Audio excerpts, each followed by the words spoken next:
Tonight, I'm bringing to you a show about dreamy landscapes, and we're going to be doing these dreamy landscapes in watercolor paints.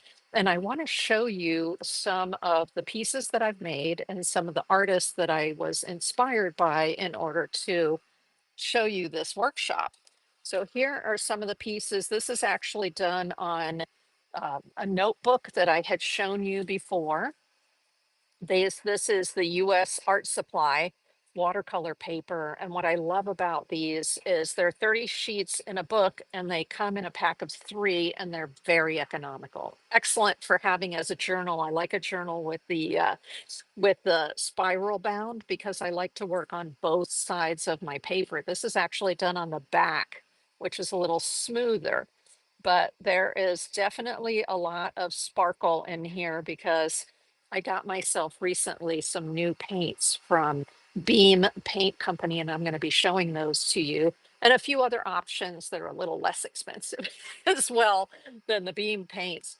But there's, you see here, this is a new color, which is a rose gold, and oh my gosh, that's just, it's so beautiful. I love it. So this is an example of some of the ways that you can use the watercolor paints for a very dreamy effect. Let me see. Then I also, so that is in a journal, essentially. Those are tests, smaller version tests. And then to go to the larger size, I created this piece and a lot of water. So you see how there's this running, the colors run into each other like this. So that is a lot of water being used. And I love encouraging the paints to mix and mingle with each other. And so we're going to be doing that tonight. Also, there's that rose gold again up here from the Beam paints. And so it sparkles. And down here in the water, there is some sparkle paint that I put along here. I just can't help it. I can't help it. It's so great. I love that. Now, I don't know if you knew, but you can also get watercolor paper in the round. So this is by Magnani 1404. Don't worry, I will link the description in the description of the video on YouTube, these products. So that if you want to find the products afterwards, later tonight, I go in and I add all of the links to the video. So by tomorrow, you can check the video out under the live tab on my YouTube channel, and it will show you the links to all of these products. So this is actually a round watercolor paper. And so here is the same sort of piece that I did on the round watercolor paper. It almost looks like a rainbow, but not quite, right? And what is this line right here, this orange line? Well, besides watercolors, we are going to be using what I like to call adult crayons. So those are water soluble crayons.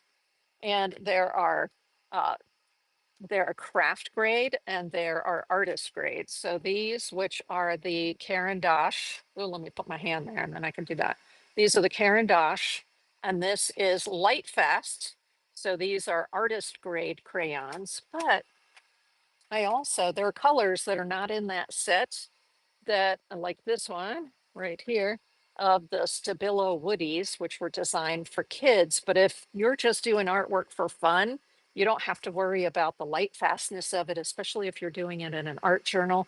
So have a blast and use something like this, the Woodies. And the Woodies come in all kinds of different colors. And I actually normally I will link to the set of 18 of these woodies, which are all the colors. That's the pastels, the regular colors, and some of the metallics. And there'll be a black and white in there as well. So I will link to that set in the description of the video for you. But that is this orange right here was one of the Caran d'Ache that I did here because this piece of artwork is going to be for sale. And so I wanted to use a light fast artist grade crayon for that. And so you can add some of these interesting lines in with your artwork by using the crayon. As a matter of fact, right here on this one, it's not as obvious, but right here, there's a line across here, and that was one of the Caran d'Ache crayons that I put the line in, but it's water soluble. So I hit it with a little bit of water and it faded in with the rest of the paint. And so it gave me that nice line, but at the same time, I was able to blend it in so it wasn't too harsh. But this one, I wanted the line, so I put a little bit of water over it, but not very much because I wanted it to be more of a line on its own rather than being, to have it blend in with everything. So those are some techniques we're going to play with tonight. All right. And the paper that I was using here was the Canson XL watercolor paper. This is my studio staple. So if you've been with me before and we were working on watercolor, even mixed media, I use the Canson XL watercolor paper. Flower Gazer, what type of paper do you have for tonight in your studio there? What are you working on, paper wise, with what we're going to do tonight? Um, so that was the paper. Let me show you. Um, so that's the round paper and the regular paper. And then there are a couple of other surfaces that work really well for doing this type of technique.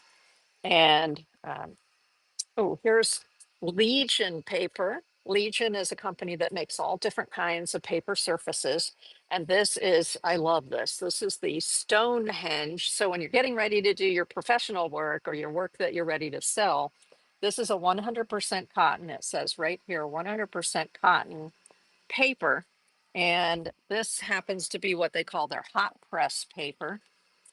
And it's super smooth. And this will make a beautiful, diffused, dreamy landscape. So we are going to work on this paper tonight, to do one of these. And what I like about this particular pad is that it is glued. It's glued on this side and it's glued on this side. Some paper pads are glued all the way around, but if at least it's glued on these two sides, when you get it wet, it may bow just a little bit because you'll find when you're flooding your paper with lots of water, it tends to curl up on you. So if you have a paper that's on a pad that's glued like this, either on two sides or the arches paper, some people call it arches, it's arche in French, they have it glued all the way around. What you'll want to look for is if it's glued all the way around, there's going to be a little section in the glue where it's not glued. And that's where you put your palette knife or a butter knife in, and then you loosen it and take it off of the block. So this is called a watercolor block. And I love working on watercolor blocks because then my paper doesn't go like, it doesn't fold up on itself. Like the Canson paper is only glued at the top, and so it does a little bit of this as you're working on it. It's kind of cool because it forces the water to go in different areas that you might not have expected, and I love the unexpected in painting. Love that. So in addition to Legion paper having that kind of watercolor paper, which is made from cotton, they also have something called Yupo paper. So tell me in the chat if you've ever heard of Yupo paper. Yupo paper, here it is, Y-U-P-O. So Yupo paper, um, it's actually not a paper, but it's in the shape of paper. And it is a smooth, super smooth, super smooth, but this is actually plastic. So it is a sheet, the whole sheet. It has a little bit of tooth to it, which is why it will accept watercolor. It accepts, this is good paper for watercolor, for acrylic paints, and for alcohol inks. So if you do any work with alcohol inks, you may be familiar with Yupo paper because it's a great surface for using either alcohol inks or alcohol markers. So if you weren't familiar with it, get familiar with it. Yupo. It is expensive. All of the Legion papers, I'm going to tell you right now, all the Legion papers are expensive, but they're fabulous. And so this Yupo, we may experiment on this one. Now notice this one says heavy. Oh, what does it say? 100% polypropylene. So I don't know if you could see that right there. 100% polypropylene. And then this says heavy. You see that right there? Yupo heavy. I like that. Especially when you're working on larger pieces. If you have a heavy paper, there's even heavier. Hey, Salmon's girl. Yay. Welcome in. Welcome in. Uh, there's even heavier watercolor papers that are called 300 pound. So most watercolor papers are 140 pound. That was the one, the Canson that I showed you is 140 pounds. And actually, I think this Stonehenge hot press, yes, the Stonehenge hot press, it says right here that it's 140 pounds. It says right there. So that's the weight of the paper. But if you're working on a larger sheet of paper, like bigger, these are 9 by 12s. But if I was going up to an 18 by 24 or a big piece of paper, then I like the paper that's 300 pounds. So you can get paper that's 220 pounds or 300 pounds. And that just means the paper is thicker, and the thicker paper um, is easier to work with when you go to a larger size. So this Yupo heavy, I've seen massive artworks because you can buy them on, you can buy that paper on a roll. And I've seen artists that have done very large works on this Yupo heavy paper um, in a large size format. And then remember I mentioned that we have watercolor paper available in the round? Oh my gosh, y'all. Yupo in the round. What? So this is the 8-inch Yupo. So the diameter is 8 inches. And then there's also a 12-inch. So of course I have both the 8-inch and the 12-inch. And one of the works that I did for tonight to show you, didn't know that, Salmon's girl said, yep. So one of the pieces that I made to show you, this is on the Yupo. So that's the 100% polypropylene. And this is the watercolor. It sits on top of it because it's plastic. It's not paper. So it doesn't soak in. It sits on top. And because it sits on top, it gives you this very, again, dreamy kind of effect instead of soaking into the paper and giving you more an intense effect, which the regular paper does. So this piece is called Planet of Hope, and it is on the 8-inch, and you can buy frames for 8 inches, which is awesome because then you can just take this and pop it right into the 8-inch frame and it looks fabulous, fabulous. And one other kind of paper here, similar to the polypropylene. So Yupo is a plastic paper, polypropylene, but then there's something else that I bet you haven't heard of again, and it's called mineral paper. And that is made from pulverized stone. I've also heard it called stone paper. And this is by Yasutomo. Y'all know that I love Yasutomo. And so this is the Yasutomo company. That's what the logo looks like. And they have something called mineral paper. So this is made from pulverized stone instead of being made from your cotton fiber or your tree fiber. So this happens to be a piece that I have on here. It's a little bit lighter than the Yupo. It's not as thick as the Yupo. And you can get a lot of good sloshiness. So if you're using a lot of water with your watercolor, you'll get a nice sloshiness like this. And this is all water media here. It was ink in a dip pen. So like this, right? A dip pen with ink, and then using watercolor paints on there, right? And so I like the effect. If you look closely here, can you see around here when I was putting on the pink cheeks, how it's just very diffuse, it diffuses, but it kind of diffuses in circles. And I really like that effect. And so I do recommend this mineral paper for working. Again, you can work with alcohol inks, you can work with watercolors, and you can work mix media on top of this mineral paper. from Yasutomo. So I will have a link to it in the description of the video so you don't have to go searching for it. And actually, the folks at Yasutomo gave me this one a couple of years ago. And I really loves working with stone paper. It's a very unusual surface, but I like what it does. I like what it does a lot. In addition to that, there is I love these. Oh my gosh, I have to buy some more. I'm almost out. These are aqua panels. So you see where it says aqua board?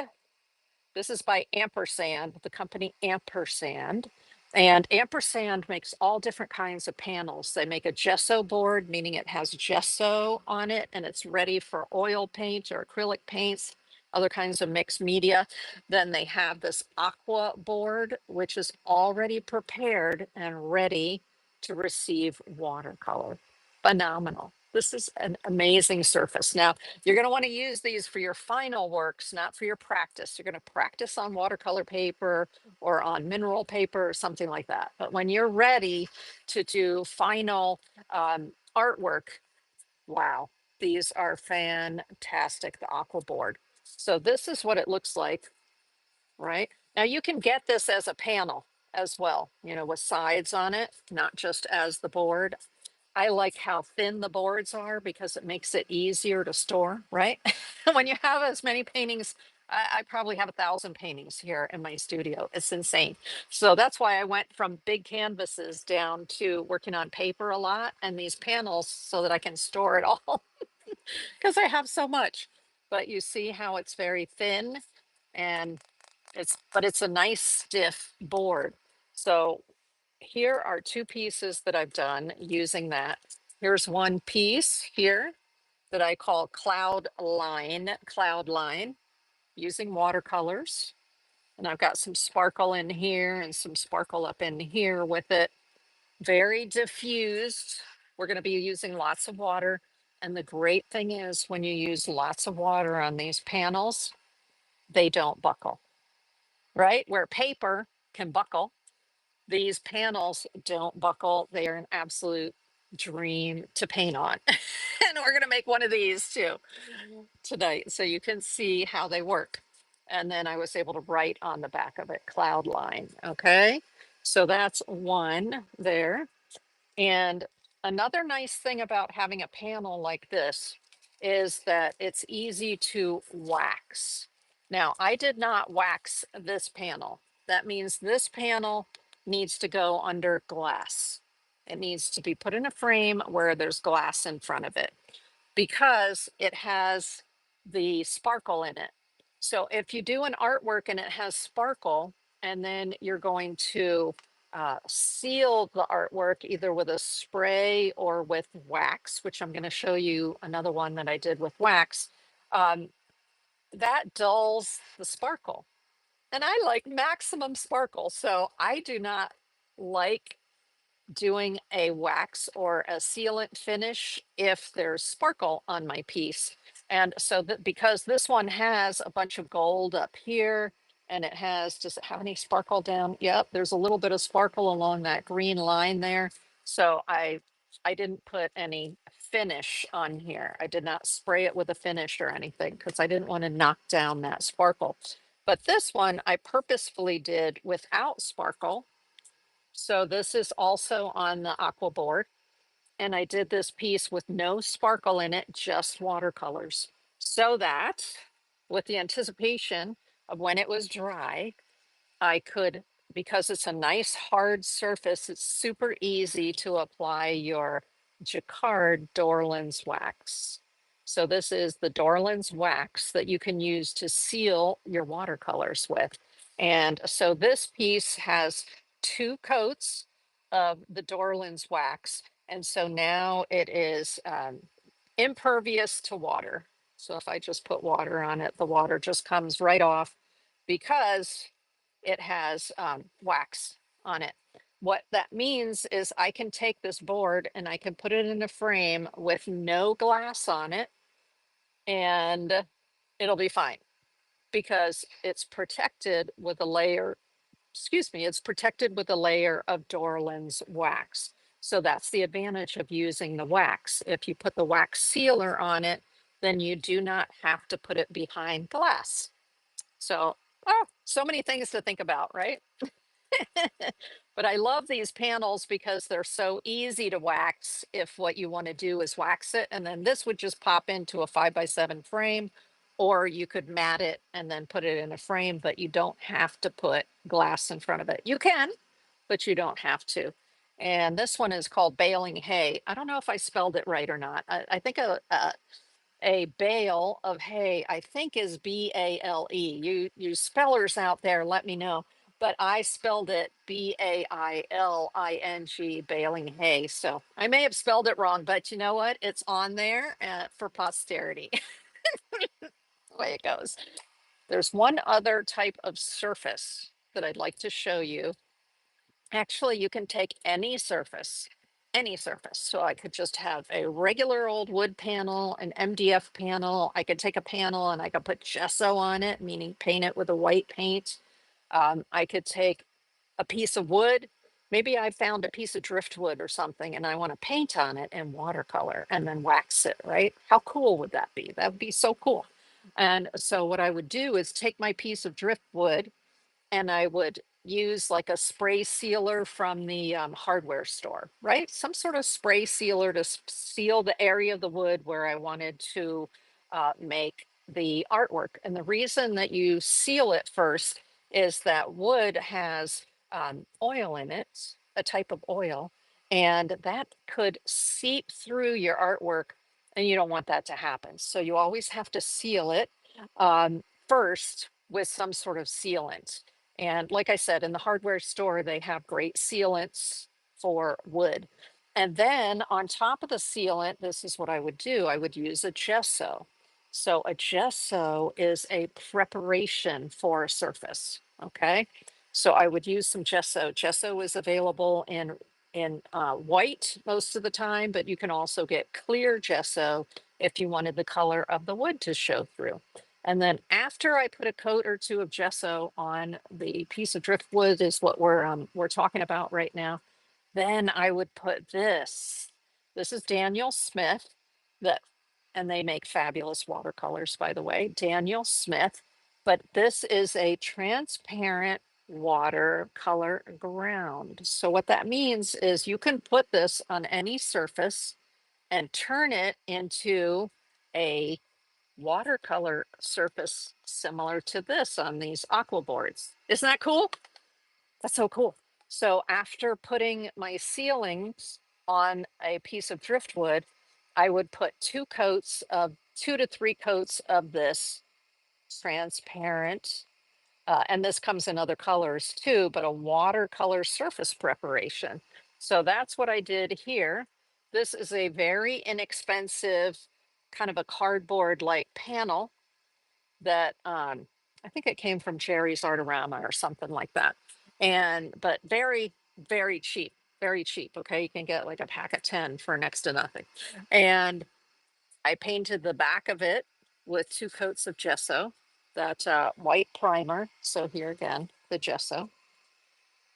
So if you have something like this that can bend easily, I suggest that on the back you put 2 coats of gesso.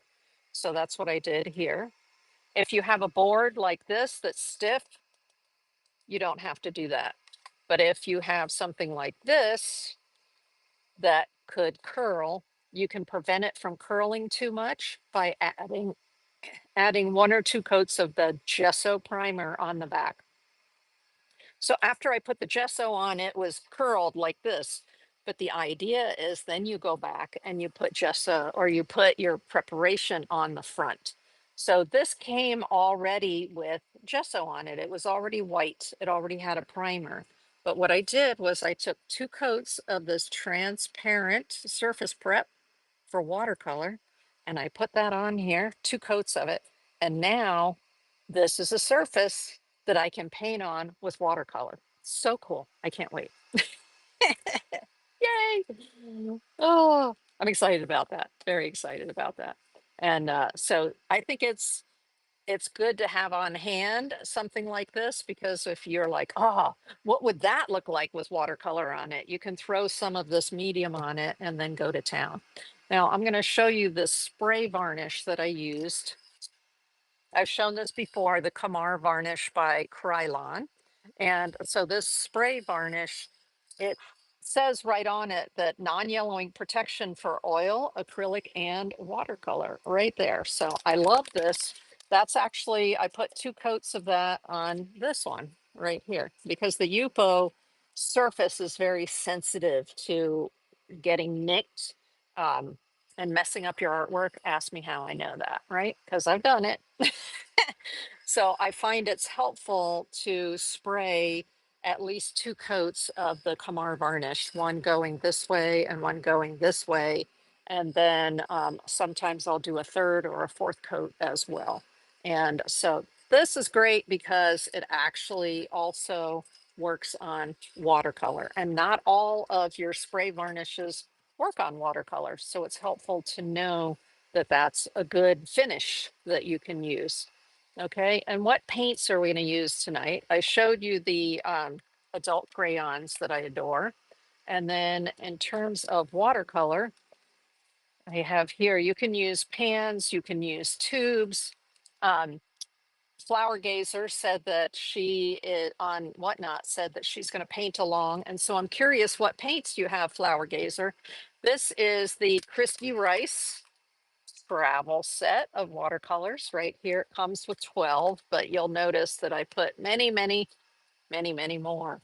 The nice thing about these travel watercolor sets is there's room in the middle usually for you to stick a travel brush. But in my case, I wanted more color.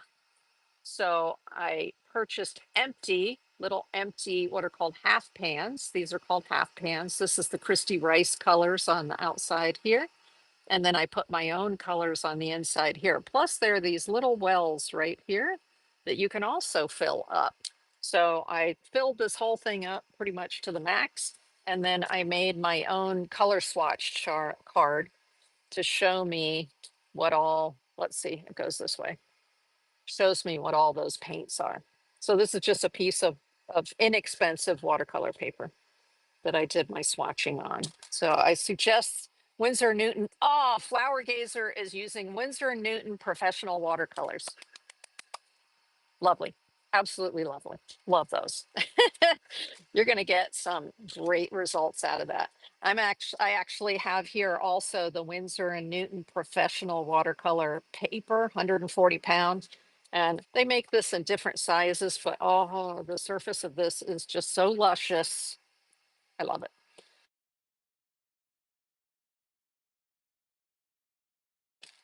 Um, okay, then in addition to that, I wanted to show you some other forms of paint. Let me see if I can turn this way so you can see it. We have tubes.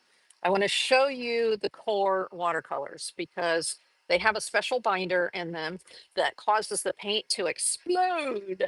It pushes other paints out of the way, like your Winsor & Newton paints. It would just push the Winsor & Newton paints out of the way as it's exploding.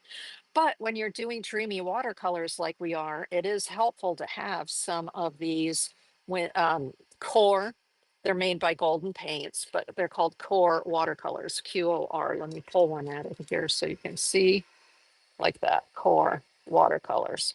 And so I want to show you the effect of those. And then also what I recently purchased and that have a lot of the sparkle in them is these are from a company called Beam, BEAM paints. It's an indigenous woman-owned company up in British Columbia on the west coast of Canada, and they hand make their paints, and then it's plastic free.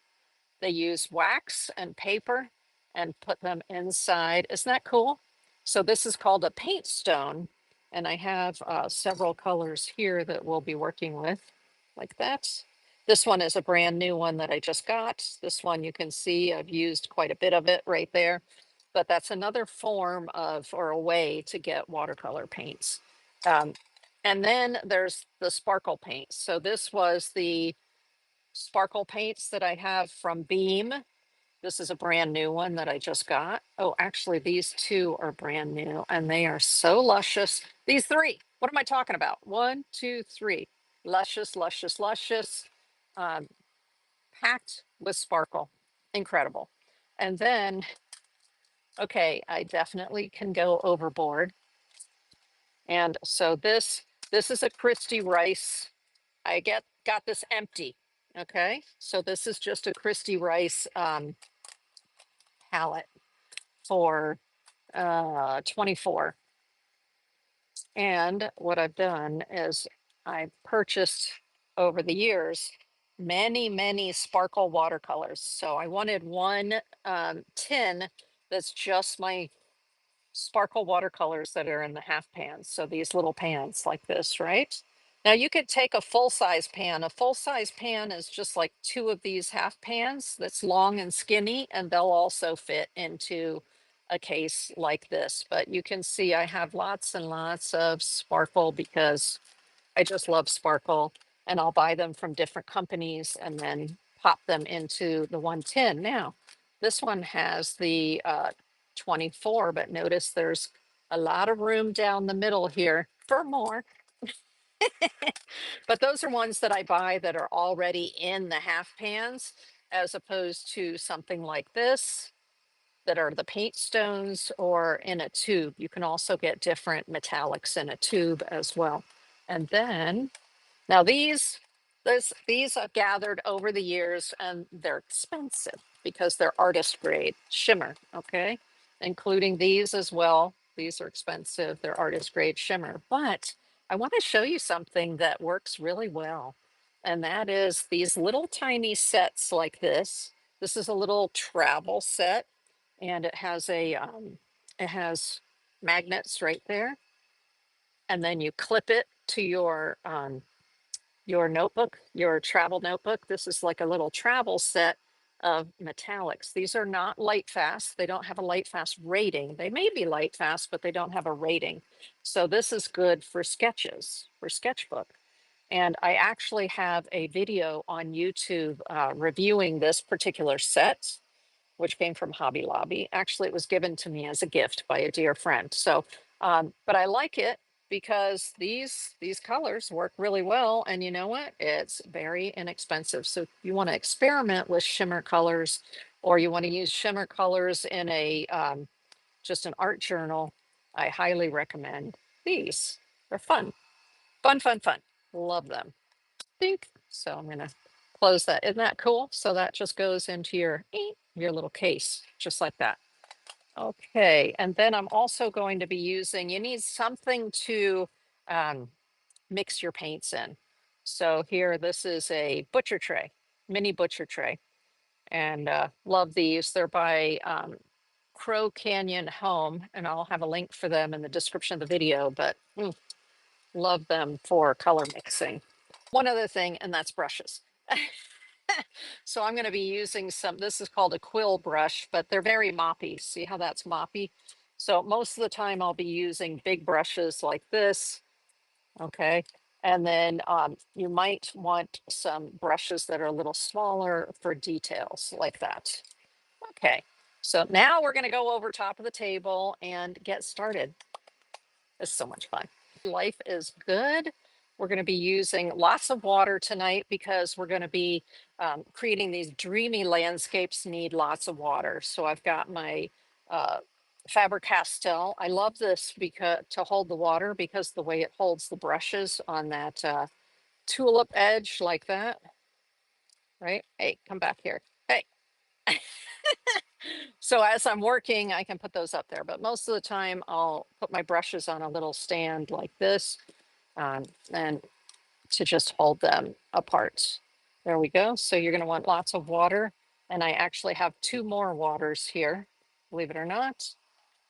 And so plenty of water. And you also want water in a spray bottle, okay?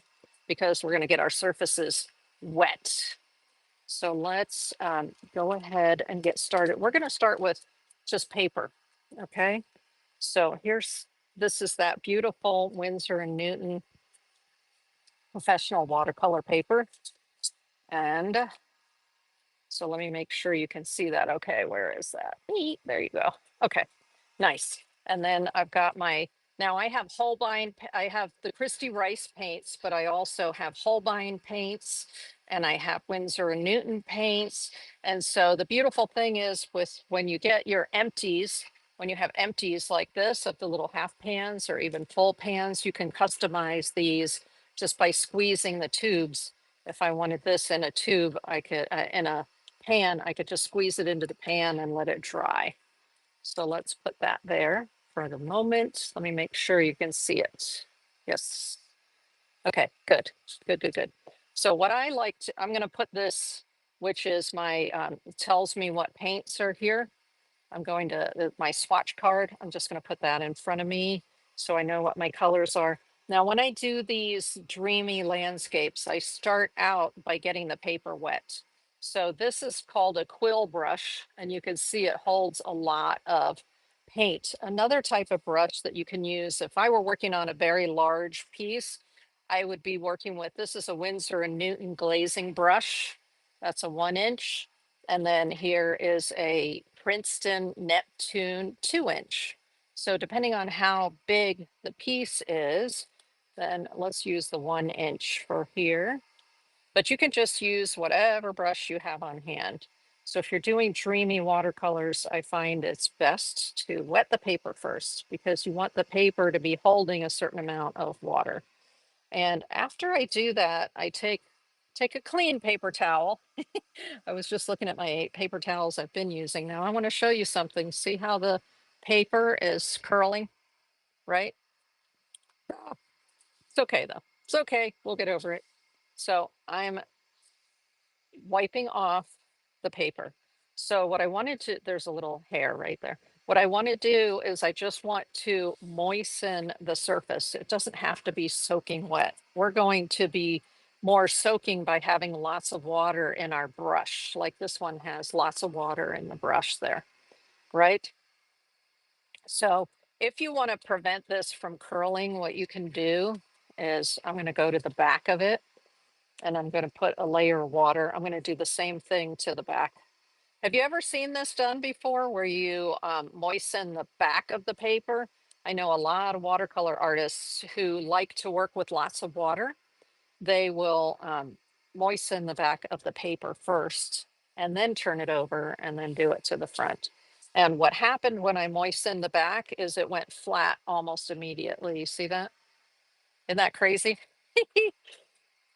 So yeah, put your water on the back first and then the front, but it's not a big deal because if you did it the other way around, you are a-okay.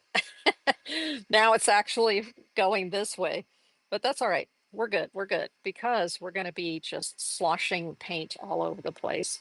Now, I like to, let's say that these are ethereal or kind of, they're landscapes that are, um, like they don't even have to be the colors of a landscape. So let's put this like crazy, I'm going to use this orange right here from the Christie Rice set. And I'm just getting a bunch of the orange on my brush. Ooh, there's some green on my brush for some reason. I don't know why, but it doesn't matter. So let's just pop in some of this orange. It's a very pale, like a peach color. Okay. So we're just going to build it in different layers. And then there's still a lot of water in here. What's another color that would be good after that? Something very earthy is a color called quinacridone gold. I don't know if y'all are familiar with quinacridone gold, but it's a very warm, like super warm, almost brown yellow. There we go. If and so now I want some of this. I want where the two are meeting right here. I want them to flow into each other. So I'm going to get some more water on my brush and I'm going to move from the color I was just working on into the other color in order to encourage it to blend. Okay. So I want this color down here to blend up in. So it's a little counterintuitive. You would think you would want to go in the opposite direction, but it's not. Now, I don't like the fact that the orange is starting to be taken over, so I'm going to pop a little bit more of this peachy color into here so that I can get some more flow. Come on, peach. Look at my brush. Something's going on there. And one of the hairs is going like that. Okay, so I'm dropping a little bit more of that peach in there because I really want it to play and dance with that yellow that's up above it. Okay, you see how soft and muted that is together? Lovely. Okay, now I've got some color still on here. If you're working in the same color family, like we've got yellow and peach, maybe we're going to go into this sort of pinky color and into the reds. So in other words, on the color wheel, let me show you the color wheel real quick. Like this is from the Color Wheel Company, and this is a watercolor wheel. Isn't that cool? So it's a little different than your typical um, wheel. Uh-oh, let's see. How do they, well, I thought maybe they would let you pull it out here, but they don't without taking this off. But what I wanted to show you here is this color wheel is a little different because it says instead of adding white, it's saying add water. Isn't that cool? So it's saying if you take green watercolor and you add water, this is what you're going to get, sort of a minty. You see that sort of minty look right there?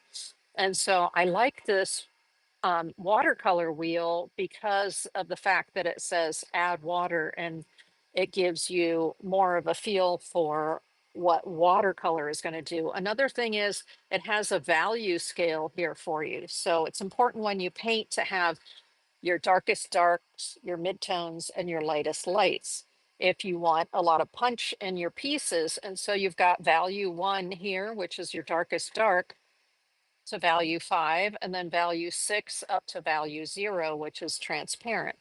So I like that because that also helps you to visually get a feel for your different colors.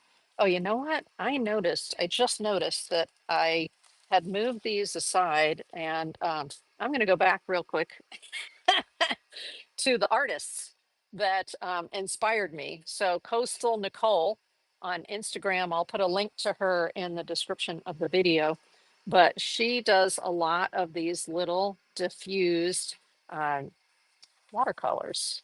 Here are some, that's what gave me the idea to do the book that in my sketchbook there. And so those are some of hers. And then she also just uses diffused color like this in her work. Isn't that one fabulous? Just fabulous. I love it. And it you just lines. And then here she's in the middle of preparing one with her various colors. And she actually has, her name is Nicole Warrington, and and she's from Vancouver up there in British Columbia. She also uses the beam paints a lot. And she has a new workshop that's out about doing these diffused watercolors. So I highly recommend her, and I will have a link to her Instagram. But you see where I got the inspiration for this one little one that I did on a panel like this. And that was from her artwork there, was the inspiration for that. And then here is the other one that I did is inspired by that.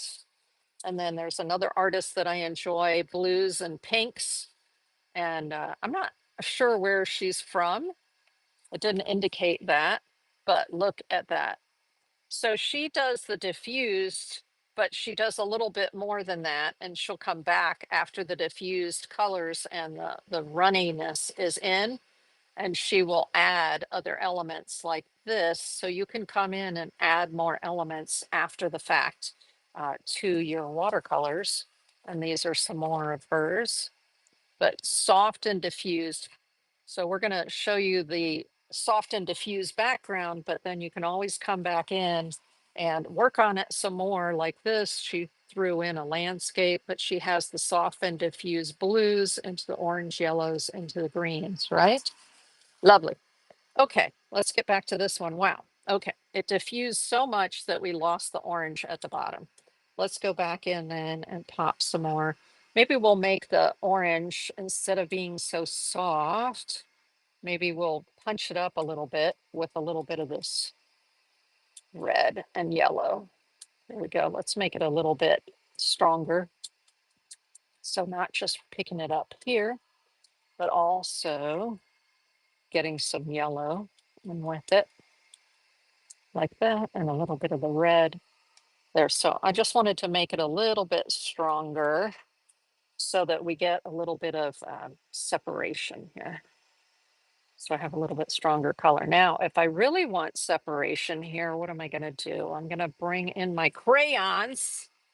Oh my gosh, my Caran d'Ache adult crayons, like this. This is where I might take an orange, or I might take this.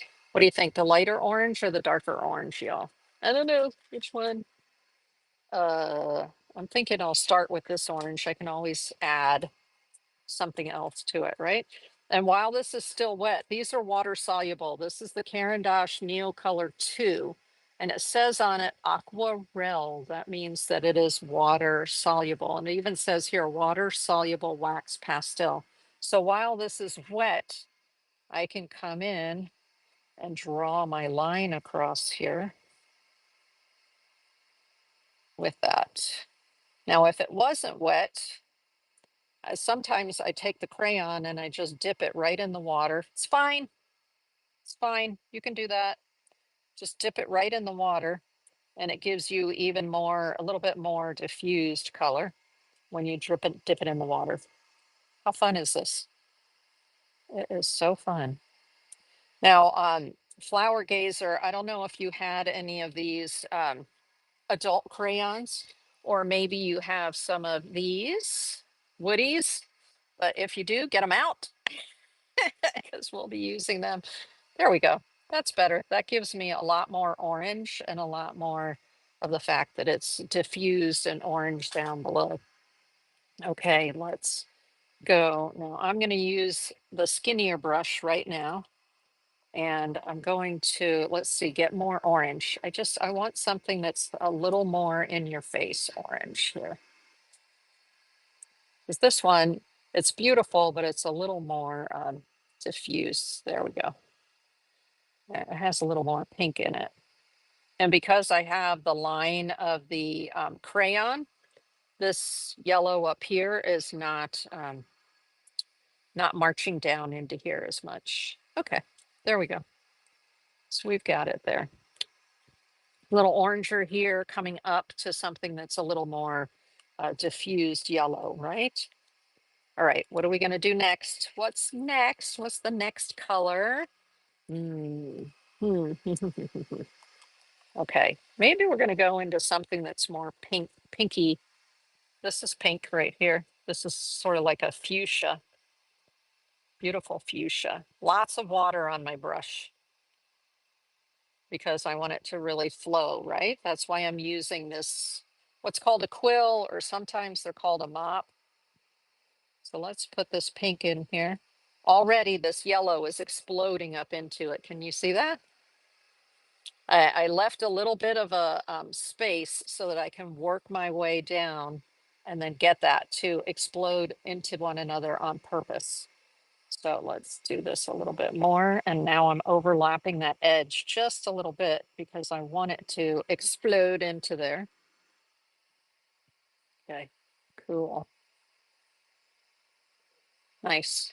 So now you're starting to get the haze of the yellow come up into that magenta, right? Okay, let's, is that a hair in there? Oh my gosh, lately my hair's been falling out. I have so much hair. No, you know what it is? It's the line from the brown that's in this. So I don't like the line there. I'm getting rid of it. So there's a lot of back and forth on this, but we're trying to create those very soft, hazy transitions. Now, I want to show you at this point the core, quinacridone magenta, but the core paints, because the core paints do something sort of unique. And let me get some other watercolor paper here. So this is um, one of those ones I told you is inexpensive watercolor paper. This is US Art Supply. And so I use this for testing. You see how I was testing my colors here and testing colors here. So this one, what I'm going to show you is let's put just some water in here. And then we're going to use a little bit of this core. Let me move this out of the way for a moment. So when I put the core on there, what you're going to notice is that it pushes. Can you see how it pushed a bunch of the water out of the way? It pushes, it pushes. So if I have another color on here, let's take some more of that quinacridone yellow. Let's put some quinacridone yellow down. And then, so this is one of the features of core paints. Some people don't like this feature. I like the feature because you can use it to your advantage, okay? And so I'm gonna put just a tiny bit of this core red in here, or magenta. And then I'm gonna pick it up with a brush and we're gonna see how it explodes and pushes that other paint away. Whoa, oh yeah. You see how it pushes and diffuses like that? And then if I do that, it's gonna, I love that. I love the explosion that you get from the core watercolors. So what I'm going to do, I'll set that aside if we want to do some more experimenting with that. So let's go with, this was that beautiful fuchsia that came out of here, but let's use some of this quinacridone magenta from core. And let's see if we can deepen that and get it to explode a little bit. So I'm starting with the color, but I'm not touching the other color. Okay, you see how I leave a little bit of space there? So I'm loading in some of that color. Oh, I just love this pink. It's fabulous. But I've left a little bit of a line. You see the line right there? Now I can do two things with that line. I can either come back in with a crayon or I can put more water on my brush and then just touch these two together and let the magenta begin to, it'll migrate down into that fuchsia. Okay, can you see how it's migrating right now into the fuchsia area? Now, the thing with these and why some watercolors don't like using the core is because it will take over. It will take over another area. It's fine. It's fine. I love it. I love it. I don't mind the encroachment. Now, I'm going to go in here with a, maybe this color right here, which is like that bright orange. Why not? Why not? There is a pink like this, but oh, there's also a purple like this. Okay, I'm going to use this one. Why not live dangerously, right? And use a different color. So I'm just going to bring this right in here while it's soaking wet and put another line in there. Fab. So now we have an orange line down here and we have this sort of orange red. What do they call it? Scarlet. So you have the scarlet color right there. Nice. I like it. Okay, now I'm gonna put a little, I just put more water on here. So I still have that magenta on there, but I'm putting some of the magenta in really wet and then I'm gonna pick up some of the purple. So I've got this, I think it's a cobalt violet right here. And I believe it's a Winsor and Newton paint, but it has this beautiful purple color to it. And see, sometimes when I'm doing wishy-washy painting like this, often I prefer using paint right out of the tube if I'm in my studio. And the reason is because the paint right out of the tube is more gushy. You see how that's really moist and wet? And I love that. Okay, I like that. Now I'm going to go a little bit darker on the purple. So the purple I'm using right now is the one from the Christie Rice set, this one. And I'll show you what it looks like here. So this is the one I just used, which is an orchid, sort of a cross between a pink and a purple. And then this one is a little bit deeper. So we're going to go with this one a little bit deeper right here and drop that one in. So we're getting like a graduated from the pink up through the purples, right? Except, can you see the line right here? Sometimes if the paint is already a little bit dry, you won't get the diffusion that you might want. So I'm actually going to go back into some of this sort of fuchsia pink, and I'm gonna bring it along that line because I don't like the line. So sometimes you can pick up that line by, see how I'm just like scrubbing along the line? Sometimes it'll pick it up and sometimes it won't. Let's go back here now to this one, the cobalt violet. And just drop some more of that in there, see if that'll help. If you have good watercolor paper and you're using lots of water, it can actually lift color back out. That's, if you're using a good watercolor paper, you can often lift the color back. Let's do this and sort of even that out a little bit.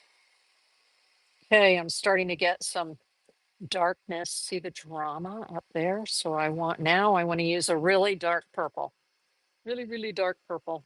So over here is a dioxazine purple, which is a dark, dark purple. I think it is a, what is it? It's either a Winsor Newton or it is Da Vinci. There's a company called Da Vinci that also makes watercolor, beautiful watercolor paints out of Italy. Oh, nice, nice heavy purple right in there. Very diffused, right? Can you see the diffusion there? Okay. Now, if I want it to come this way, kind of like this is here, I can just hold it at an angle and let gravity do its work and let the gravity push it down, right? And then it'll give me an edge like this. You see that sort of hard edge where some of the color will push its way down and give me that little interesting edge. And I like that. I actually like that a lot. Now this area right here, the color, because I used a lot of water, the color almost disappeared. So let's come back in there with this purple and just drop a little bit more of that in there. See if I can bring that darkness back up in there. And once these lines dry, I find it's difficult to go back in and work it. I like working it while it's still damp or still wet, because once it's dry, you're just glazing more layers on top, which may be what you want to do. It's fine. It's fine. It's good. And now I love this bright pink, which is this fuchsia pink from the Christy Rice set right there. As it's drying, it's very bold, very pretty. Okay, so I'm just letting this work its way down. I see another line right here. Let's use a little more of the dark purple so we have a little more drama. Drama mama. There we go. And then just let the drama do its thing.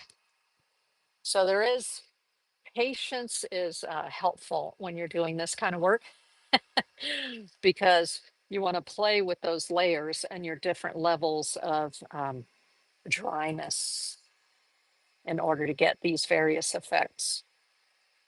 All right, lovely.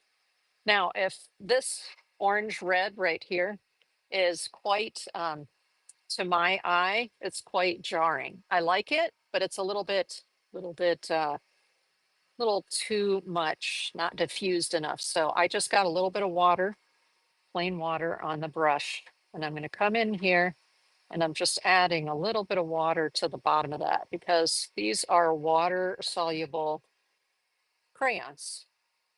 So if I get it wet, I can soften that edge by just getting it wet. There we go. And now it's a little more diffused, right? So you see there, now I can get that diffused. That's why I like it to be water soluble. You don't have to use water soluble crayons though. I have the same crayons from Caran d'Ache, but they're called Neocolor 1, not 2. And the Neocolor 1 are not water soluble, but the Neocolor 2 that I'm working with here are water soluble. But it tells you right on the label. It'll tell you if it's water soluble. Okay. And many different companies make water soluble crayons. The two that I was showing you were the Caran d'Ache, because this is an art supply, like a professional artist art supply. These are the ones that you can use that are a kid's art supply. So they're more craft. And this is by Stabilo. This is the Stabilo Woody. And you can tell that it is a water soluble crayon because there's a little, see the little brush on there? I've showed you those before, little brush. So that tells you that it's water soluble. I love this pink. Hey, see my fingernails, matches my fingernails. Okay, so this one is a pink purple. Now I'm noticing right here, oh, that drives me crazy. Little hairs, right? These are amazing. Thank you, Flower Gazer. Did you make one? Did you make one? Are you making it along with me, you said? So there's a little hair in there, and those suckers make me nutso. So I just got the end of my needle tool. Sometimes they come up and sometimes they don't. Sometimes you have to wait until everything is dry. Otherwise you mess up your artwork. Okay, that's just gonna have to wait till it's dry and then I'll see if I can get it up. But it happens. Little hairs happen. Okay. Yeah, isn't that fun? Flower gazer. They're so much fun.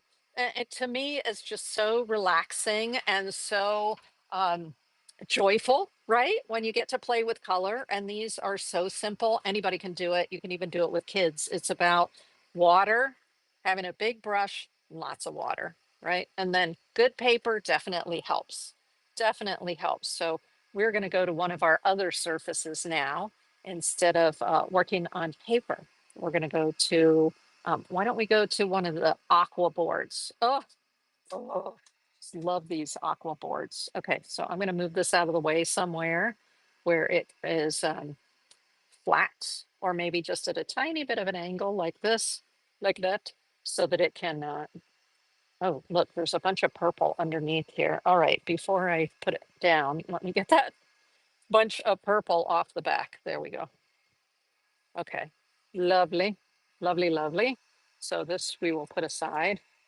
Fantastic. Let's do one that's a little more like, I like to do the oceanscapes. So I like to do the blues here, and then something like pinks and purples and blues, and then like a dark, dark, dark blue up here. But the dark, dark, dark blue we're going to put at the top is going to be this dramatic one right here. Let me see what this is called.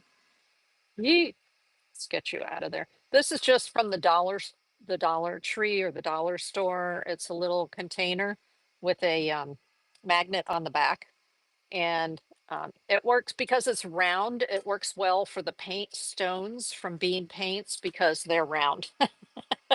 So they don't fit well into your typical cases like that. But this color is called Wintry Night. And oh my gosh, the drama, but with a blue background. Let me show you. Oh, I just love this paint. And so water, water, water, water, right? And then let's get some of this paint so I can show you. Eee! Okay, there it's sort of light because it isn't juiced up yet. But when it's juiced up, wow, see the drama there?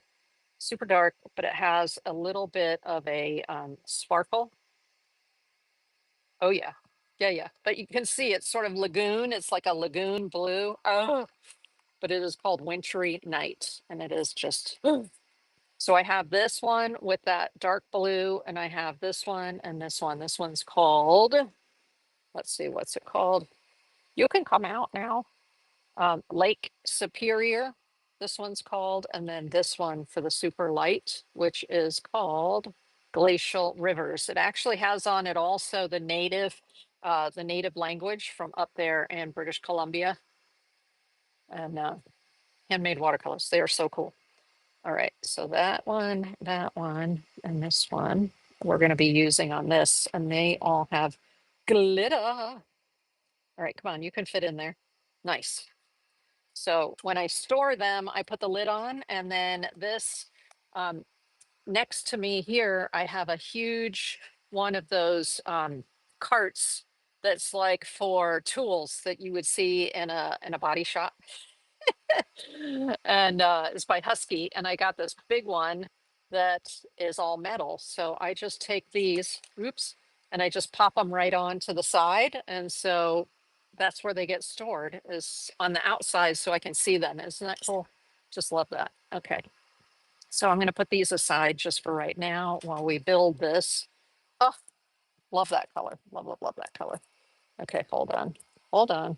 Eee. Okay. So I'm just going to stick this magenta aside for a minute.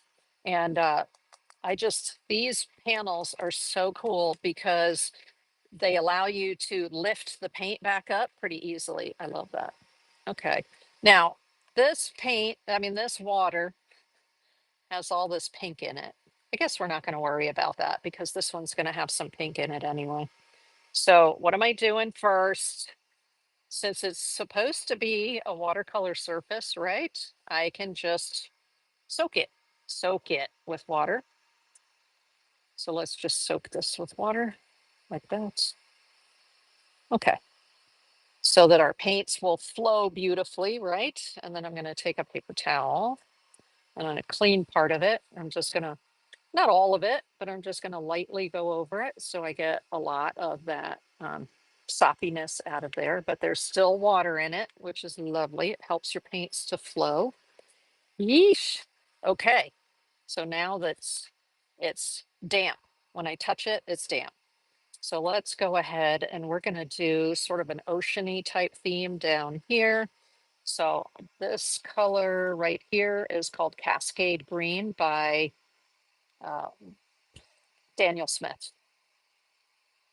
So the same company that makes the the Watercolor Ground, Daniel Smith makes this color called Cascade Green. It's right here, Cascade Green. Lovely. Okay, actually, I'm going to put the Cascade Green here. What I like about Cascade Green is it's sort of a blue green. I like that. But I wanted to put a different color down here.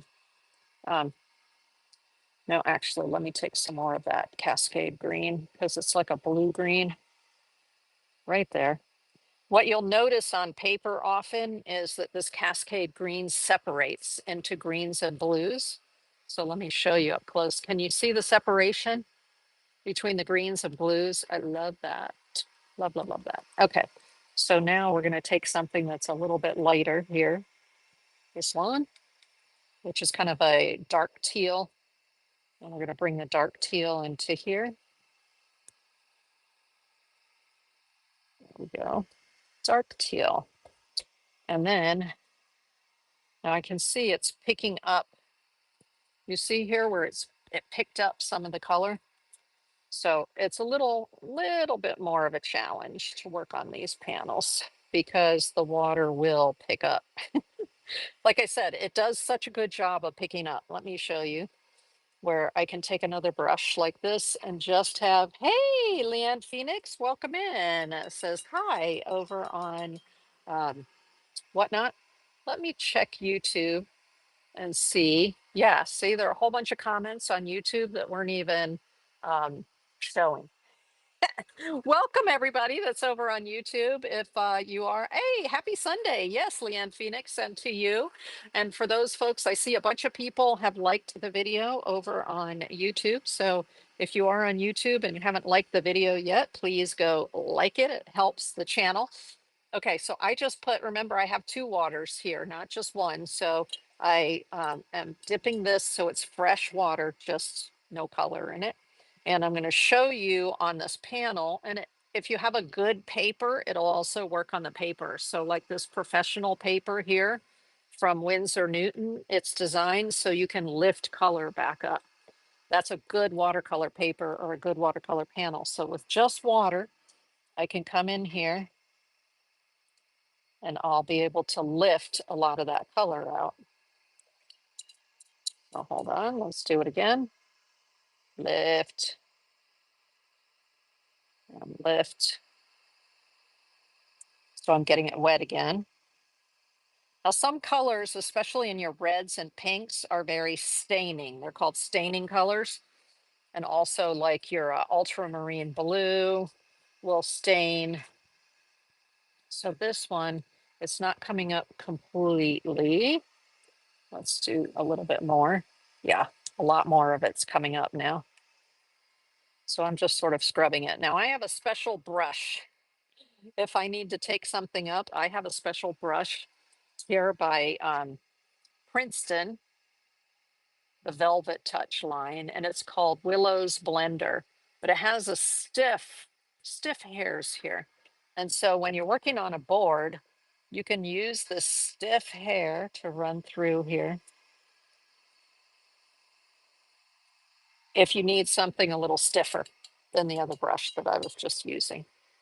And if I'm working on watercolor paper, I love this also for removing little spots. You know, sometimes you'll get a little spot that drips off of your brush, and I'm like, I need to get that off of there. Okay, so the Willow's blender.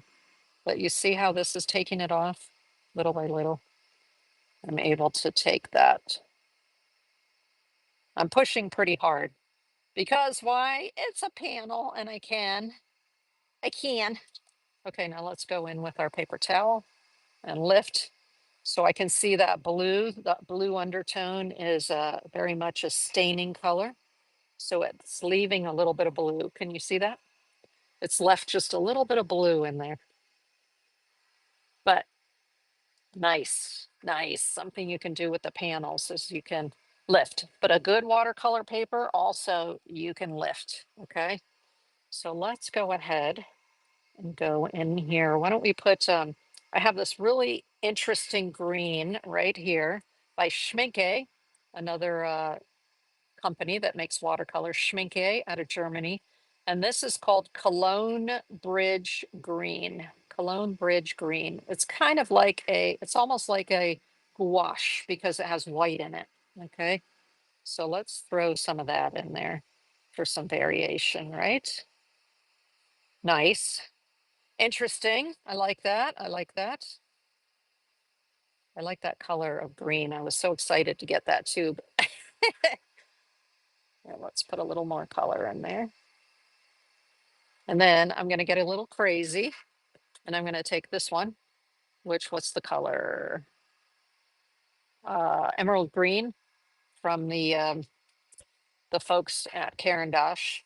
And I'm going to put a line right here while it's wet. Lovely. The cool thing is if your panel or your paper is wet, when you put this line in here, oftentimes it'll diffuse. You'll get it to diffuse, which gives a really cool effect. So let's just do a little bit more of that. I'm telling y'all, I love these panels. Love them. Okay, how'd I do? Fabulous, right? You see how it's going there? Kind of cool, kind of cool. I like it, I like it. And then we've got a lot of bleeding up into here. So I'm just gonna add a little bit more water and sort of get the colors to blend together. But let's go back to this one on the Christy Rice palette. There we go. Because I want that sort of teal color to come through here. Teal. There, a little stronger. Nice.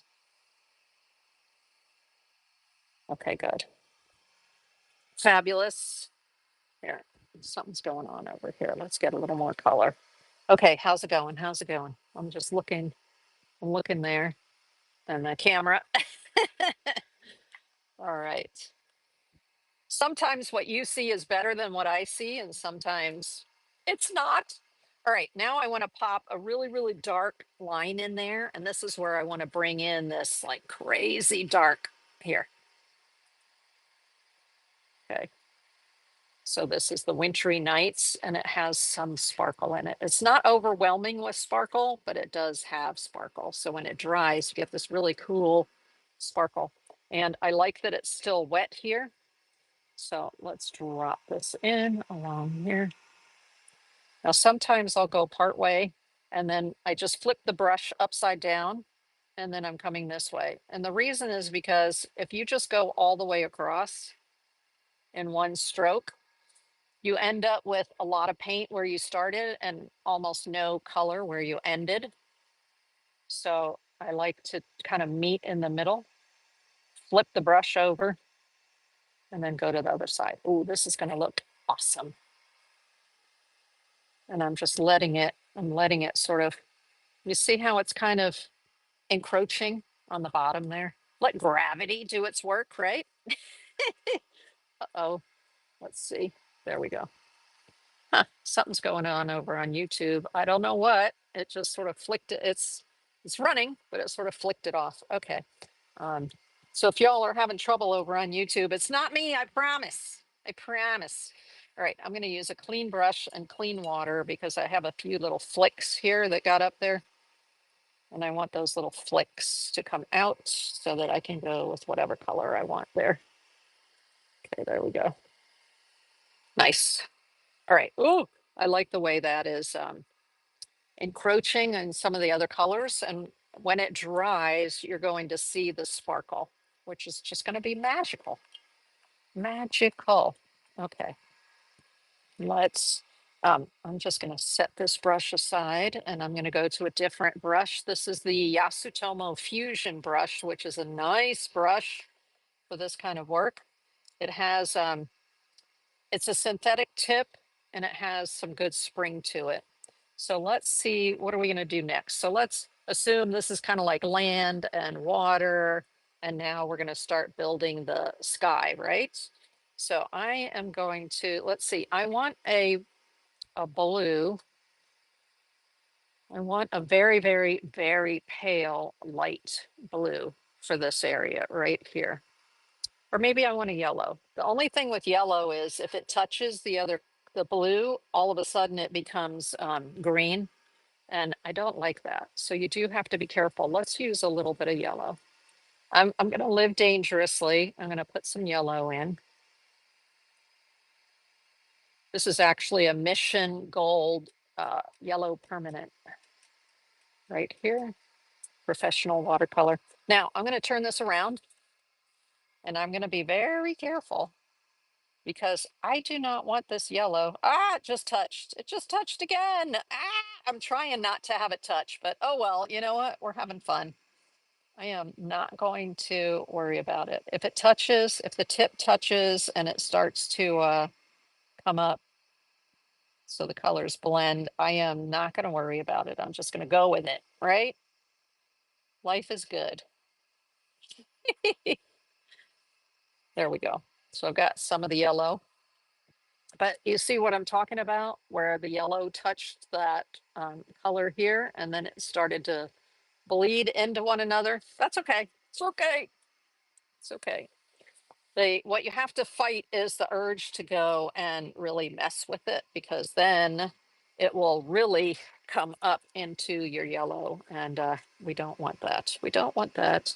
Okay, let's get a proper orange going. So I'm going to start with, let's put some water down here around that line. And I'm going to use um, this orange right here. The color is called orange. There we go. Establish an orange line right here. Nice. It's all wet, so it's diffused, which is great. Now there's another color of orange that I love in the Stabilo. So I'm going to pull that one out so you can see. Oh, I have so many Stabilos, lots and lots of Stabilos. They're wonderful. I got the whole range of colors. Okay, so isn't this pretty? They don't even have color names on them, but actually it's a 3-star. That's pretty good. So I am gonna dip this in here to get it wet and then use it. Okay, too much water came out. You don't do that. Not so much water.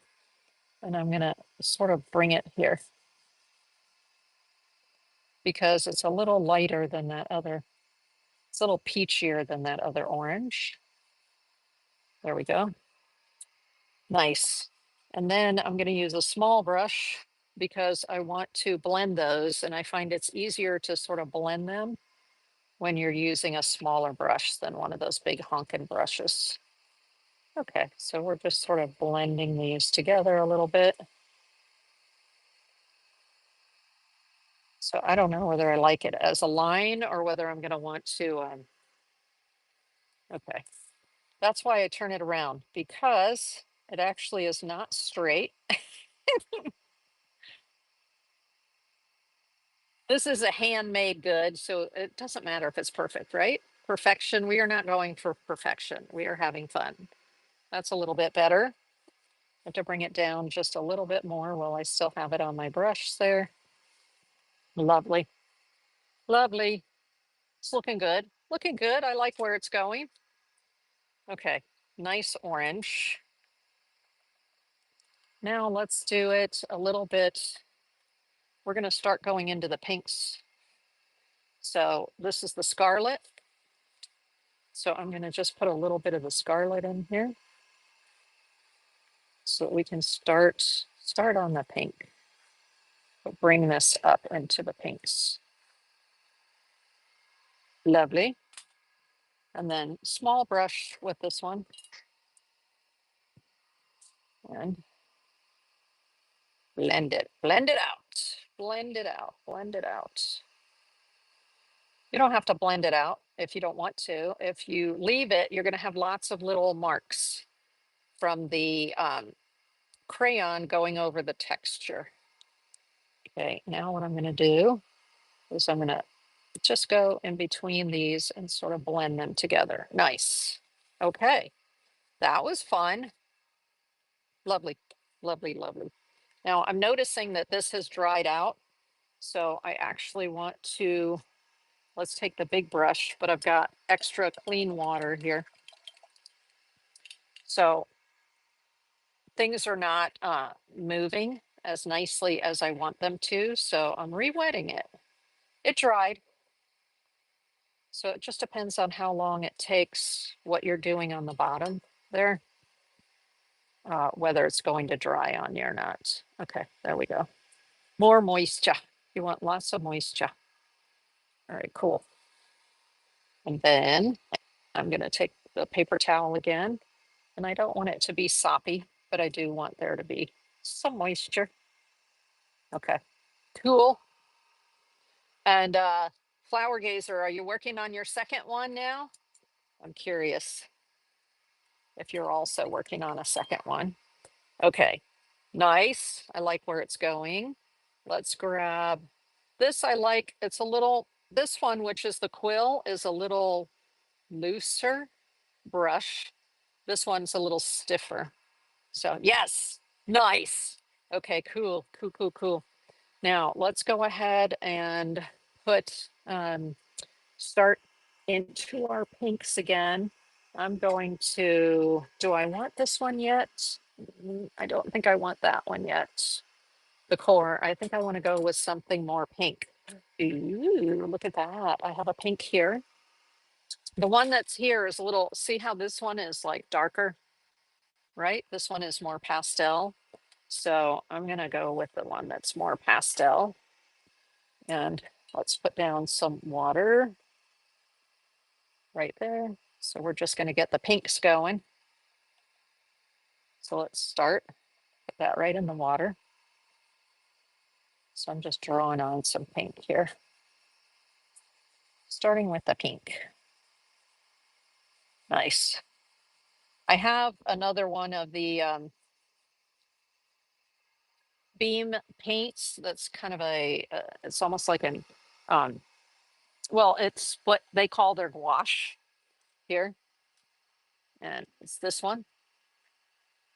And it's kind of like a bubblegum pink. Let's use that a little bit as well. So we'll sort of use the two together. Nice. Okay, so let's come in here with that and begin our journey into our pinks. So going from the orange into the pink. I'm gonna go right in between the two here so they kind of begin to morph into one another, right? Nice. A little bit more, it looks like. A little bit more. Dropping a little bit more right into there. Lovely. Okay. And let's put some more wetness up here. Go with our next color. Okay. So I'm going to put that away in there. See, with the paint stones, oftentimes I like to hold them. It's just a thing. I like to hold them as I'm working often. Okay. So now we're going to go into I want more more water, more water. So I need the bigger brush with more water. And we're going to go back into that cobalt violet, which, like I said, I think is a Winsor and Newton color. There we go.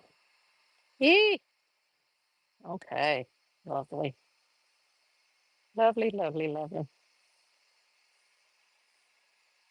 And I want to bring a little more water into here to kind of get them to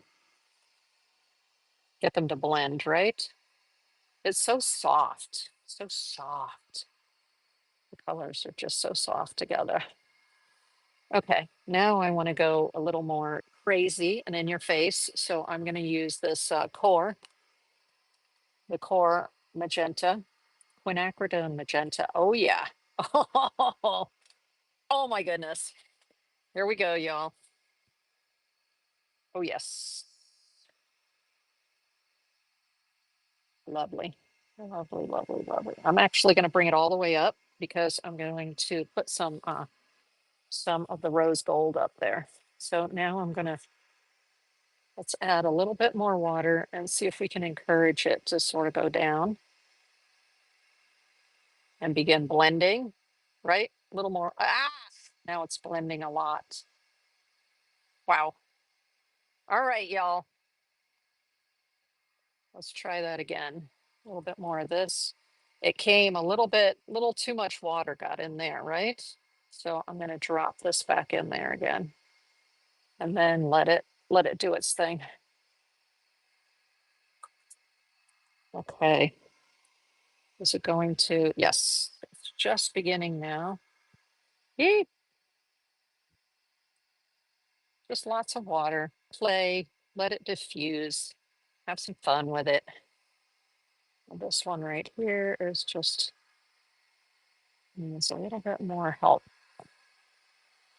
We're gonna, you see how when I tilt it a little bit, that's where you're gonna get the concentrated color line right there, which I like way up here in the sky. I find I like that.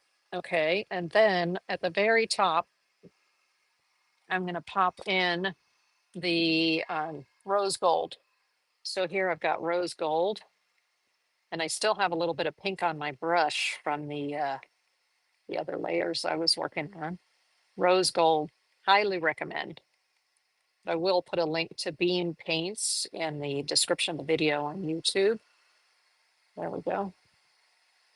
So this has bronze mica pigment in it, as well as a pink undertone. And we're just going to pop that right up here, popping it right in there. And then I'm going to add a little bit more water because I want it to diffuse a little bit more into the magenta that's there. Nice.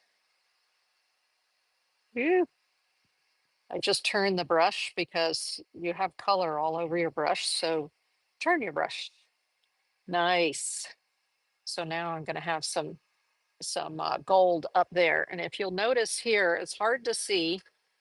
It might be hard for the camera to see, but when I put this at different angles to the light, there's a flash of gold right there. Flash gold. But I want to get a flash of white at the very top right here where it meets the yellow. And what's nice is the yellow is dry now. So let's get, I want this one, the glacier blue has a very light color, and it almost looks silvery, but it has a blue undertone. It's fabulous. Glacier ice, I'm pretty sure is what they call it. So every one of the ones in here is a sparkly. Okay, so we're gonna come along here, and I'm just going to drop it in on that line right there. So I want sort of that, a little bit of a flash where it meets the yellow. I'm turning my brush a little bit because there's color all over it. There we go. Nice. And now I'm doing what's called dry brushing. So I'm sort of turning my brush, turning it as I move across. And what that's doing is giving me sort of a dry brush effect, which is a broken, whatever little bit of color is left on there, it's giving me a little bit of broken color. Oh, okay. So that pops up the sparkle a little bit. Oh my gosh, aren't these fun? Holy cow, I am just having such a good time with these. There's a hair. There's a hair. Of course, there's a hair. So now you've got your hint of gold up at the top there. You've got a little bit of interest here where you added that little bit of extra water and used gravity to push some of the pigment into that line. That's how I feel like I can sort of get storms and things like that by doing that. And then here, of course, we have some variation in our greens and blues. That just makes me very happy. Happy, happy, happy. All right, now it's annoying me that there is a little hair in there, so we'll see. We'll see if I can get it out. I just put some saliva on there. If I can't, I can't. Nope, it doesn't want to come out. Okay. It is this color of orange, so I am just going to cover that up a little bit. Eee, eee. There we go. So yes, sometimes I do work back into there. Nice. So it's less noticeable. You probably don't notice it at all, but while I'm looking at it in person, I can see it. Ah! So fun, right? Now, because this has glitter in it, I am not going to use the Dorland's wax medium on it because the Dorland's wax medium gives it like a satiny finish. And so, I don't like the satin finish over top of sparkle. You can spray it with your Kamar varnish, 2 coats, and that can help to set it. Um, but you may lose just a tiny bit of the sparkle, just a tiny bit, just a tiny bit. Okay, so let's go now to doing something on Yupo. So you can see, oh, let's do this first before we do Yupo. Oh, let me show you this one where what it's done. So that is completely dry now, bone dry, you might say. So is that little thing gonna come out of there? No. All right, well, it's now part of the artwork. That little tiny hair, right? Um, isn't that fun though? I am in love with this piece and love, love, love, love, love it. Okay, fabulous. Let's move that aside. We're gonna move this aside. We're gonna let it dry. I'm very happy with this. The only thing looking at it now critically that I think I would do differently is I would just get these two areas right here to maybe blend with each other a little bit more, but maybe not. Maybe it's absolutely perfect the way it is, right? Sometimes the hardest thing is deciding when it's done, right? Okay, so this is the one, we're gonna do the Yupo last. No, we're gonna do the Yupo now, and then we're gonna do this one last. This is the one that I use the Daniel Smith medium on, the ground, okay? So we're gonna do that one last. Let's do the Yupo right now. So do I wanna do another round one, or do I wanna do a rectangular one? I think I wanna do a round one because I love the round ones. Okay, So here we go. Yupo in the round. This is Yupo medium. And let's grab that. Yee. Okay. So you can put, um, you can go straight to Yupo with watercolor. Oh, hold on just a second. This is what I like to do with the Yupo. Is I work on top of a, you can see the last one that I did. This is palette paper. So I like to work on top of palette paper when I'm working on the Yupo. Look at this. Oops, let me move these out of the way. Okay. Um, also, Yupo can tend to, um, it can tend to resist water. So what I'm going to do is I'm going to start by putting alcohol on the surface. And that helps. Um, hold on just a second. Beep. I'm my own moderator over on YouTube. So sometimes I have to stop. Oh, sometimes I have to stop and remove some of the messages, right? Okay. If you're on YouTube and your message does not have to do with art or saying hello, it's going to be deleted. All right. You've been warned. Okay. So this is just rubbing alcohol from the grocery store. And I'm going to spray this down with the alcohol to start. Like I said, Yupo is a plastic. So sometimes when you're working with it, what you'll see is that it resists the watercolor, resists the water, and we don't want that. We want it to attach to the surface. So I have found if you put alcohol on it first, it helps with the attachment. So let's do this. I want to make sure I get it fully dry, completely dry. Oh, you know what? I'm also going to empty this water because can you see the gold flakes in the water? That's what happens when you're using metallics. Metallics get into everything. Yikes. So I always keep just an empty container here in my studio because I don't have a sink in the studio. The sink is all the way across in the kitchen. So let me do this real quick. Like I'm going to rinse this out because Lordy knows there's gold all over it. So let's do this to get that gold out of there. And then see, I have an extra bottle of water here at my table. And that way I don't have to get up and go to the kitchen, but I can change my water. There we go.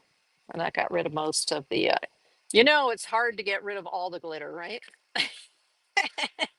The water is pretty, someone said over on YouTube. Yes, I know, right? Take a picture of it. Okay, so this will end up going into the kitchen to be thrown out, but I don't have to get up and go to the kitchen. I can put some water in here and just keep on rolling, right? That's the idea. Keep rolling. Actually, did this one have gold in it as well? It looks like it's okay. It doesn't look like it has metallic in it. Okay, Q. I'm going to get another paper towel to start with. All right, that sufficiently gave us a minute so that this, the alcohol could dry on here. Okay. So I think I'm going to use this brush for this process because I love, love, love the swishiness of the quill. This is Silver, the Silver Brush Company. It's their Atelier Blending Quill. And I will link it in the description of the video on YouTube for tomorrow. Um, Let me see, what else do I want to do here before I get started? I think that's it. We're ready to start. Um, did I want some, ooh, did I want some other colors? What colors do I want to start with here? Okay, I think I'm going to start with the magenta because I'm crazy. Okay, so lots of water, lots of water. Yeah, this is so gorgeous, y'all, on the Yupo. The Yupo is such a smooth surface. It's lovely. And because it is a smooth surface, we're going to do something fun with this. And that is we're going to use salt. Salt. So this is a coarse sea salt. You want a coarse salt for the salt effect with watercolor, and it's gonna work really well on here. Okay. Now I want to go right into using this cobalt.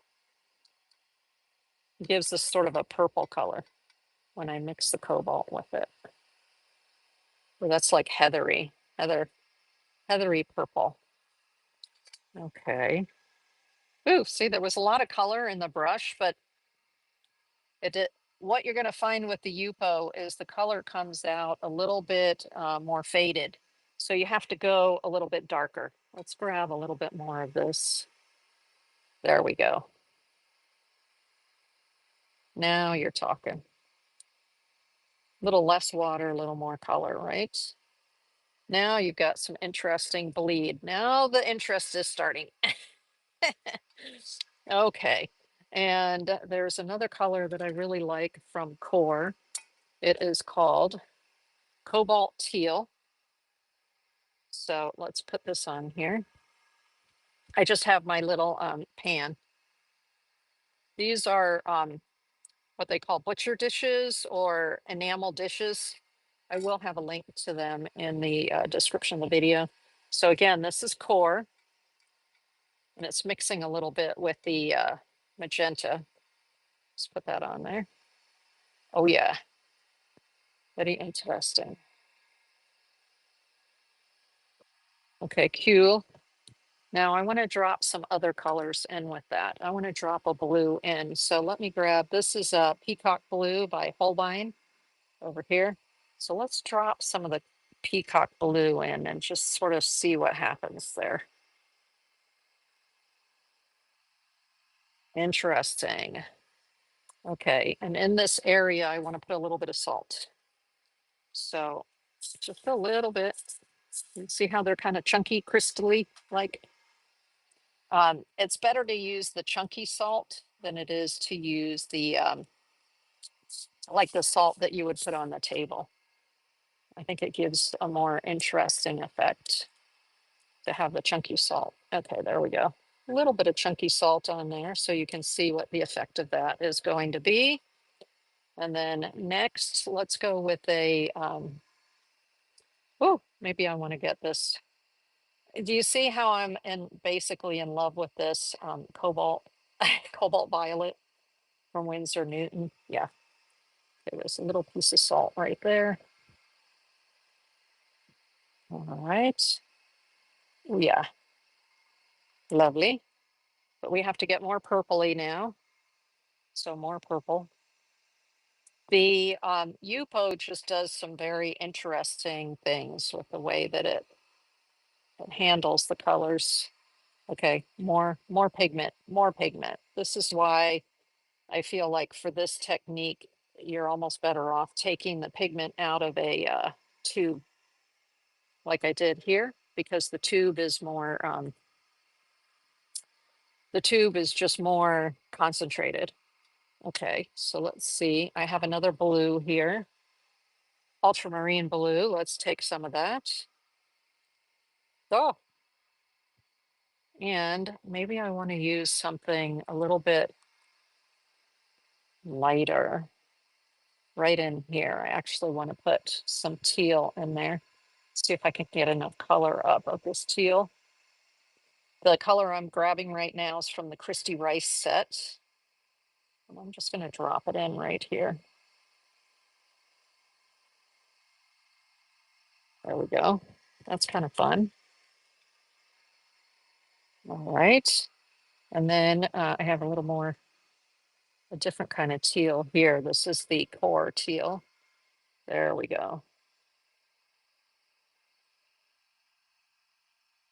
It's a little bit more concentrated, right?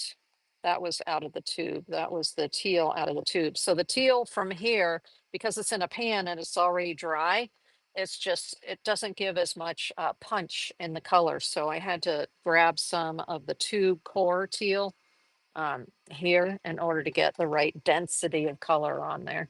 Okay, I can see that this is not, it needs to go down just a little bit more. Okay, to kind of get it a little more even. All right, let's grab some of this purple right here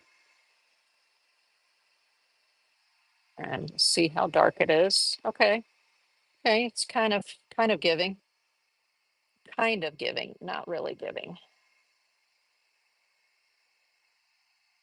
Okay, I'm gonna have to go for the dioxazine purple. This is super dark, super dark. Yeah, there we go. Super dark purple right there. More dark, more dark. Need more contrast, right? More contrast. Okay. Now something just got in there. Ugh, that's gonna make me nuts. So, okay. What I find sometimes when you're working with a lot of water is if you have, this is just a little bamboo skewer, putting it in my mouth to get some of my saliva on it. And then, yee, it's actually like a little tiny hair right there. Okay, I can't help it. I just like feel like I have to get these things off of there. Maybe I should just give it up and not worry about it, right? Because it's not wanting to come out. Yeet. All right, you go this way. Maybe I can get it out with the tip of the brush. Yeah, I think I got it out. Okay. Now I'm varying my pressure so I get this sort of wavy look to it. Ew, cool. And then what color do I want to put? Oh, I want to put that dark, dark, dark blue all the way at the top there. So that was the ultramarine blue right here. Oh yeah, look at that color. Wow, very rich, right? And that is the core.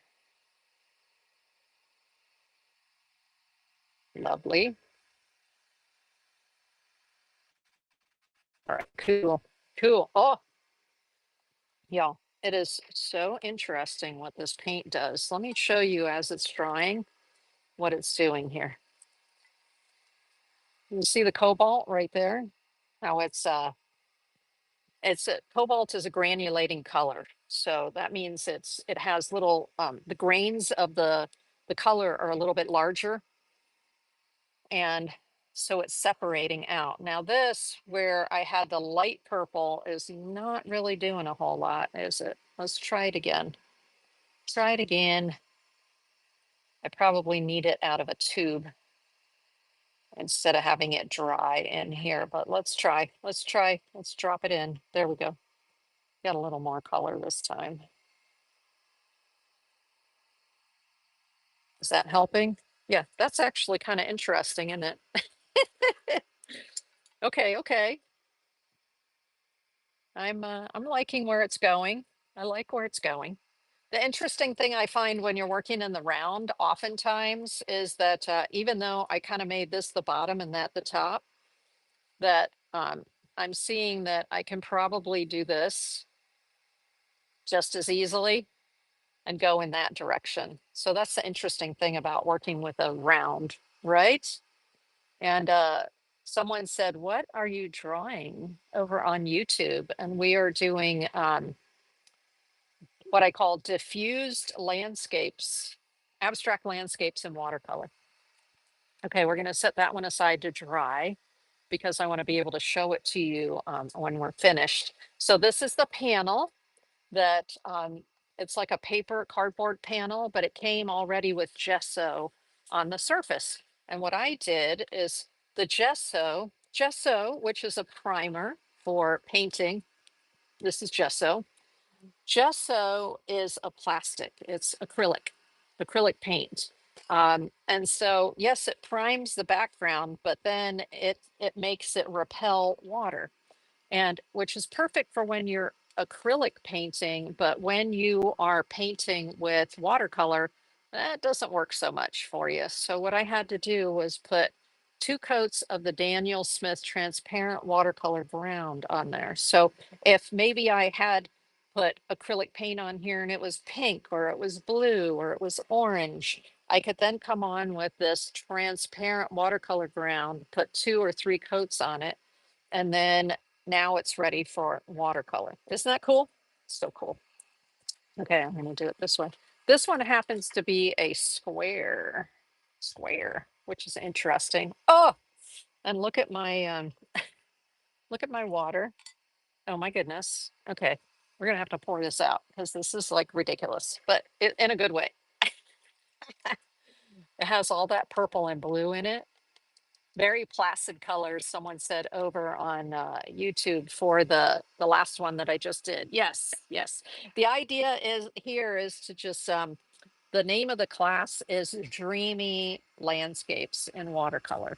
So that's the idea is we're just making dreamscapes, right? Playing with lots of water. Um, oh, speaking of water, I need more water, don't I? Okay, let's put more water in here. I haven't used any sparkle on the last one, so I don't have to worry about cleaning the sparkle out of the water right now. Okay. So what are we going to do? Now, I want to use one of my favorite types of colors, which is like a minty color.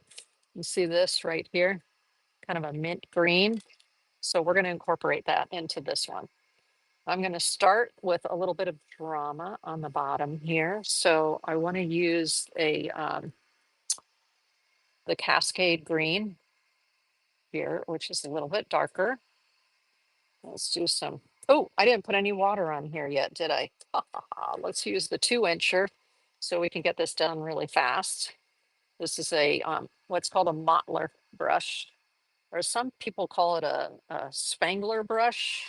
Here, mottler or spalter, because different people call it different things. So what am I doing? I'm getting the surface wet, right, to start. I want it to be damp as we're working. Okay, cool. There we go. I'll set that aside to dry. Yee. There we go. And then I'm going to take my paper towel and I'm just going to dab it off a little bit. I don't want it to be soaking, but I do want it to be wet. Okay, excellent, excellent. There we go. So now, oh my goodness, look at that. I had all kinds of color in there. What? All right. Yeah, I did because I had Cascade green, didn't I? And I hadn't put it on yet. Okay. So we're going to put the Cascade green here, which is that blue green. Lovely. Nice. And a little bit more, starting in the corner here. I want it to be a little bit darker. When I do these, I tend to like to have the bottom and the top, the very bottom, very top, be the darkest. And for drama. Yeah, love that. Okay, I'm actually going to grab a little bit of um, indigo blue right here. That was what was in there. And I'm going to drop a little bit of the indigo right along the bottom here. Just like I said, so I can get a little bit of that extra dark along the bottom. Indigo. I love the drama of indigo blue. Nice.